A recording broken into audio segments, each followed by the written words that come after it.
হারুন চিন্তা করলেন, দুনিয়ার মধ্যে যদি মসজিদ বানানোর কারণে আমার আল্লাহ যদি আমাকে বালাখানা দেয়, আমি সেই বালাখানা নেওয়ার জন্য আজ থেকে আমি প্রতিজ্ঞাবদ্ধ হইলাম। জোরে বলি সুবহানাল্লাহ।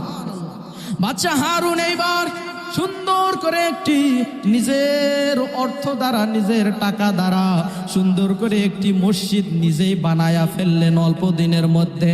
এইবার রাত্রির বেলা বাদশা হারুন ঘুমের মধ্যে স্বপ্ন দেখেন, আমার আল্লাহ ফেরেশতাদেরকে পাঠায়া দিয়ে বলেন,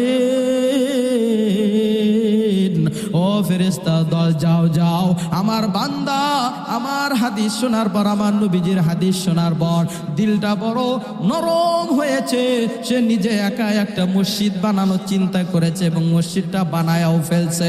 আমি ওই হারুনের প্রতি এত খুশি, এত পরিমাণ খুশি হয়েছি। ও ফেরেশতারা যাও যাও, হারুনকে তোমরা ঘুমের মধ্যে আমার বালাখানার মধ্যে নিয়ে হাজির হও। জোরে বলি আল্লাহু আকবার।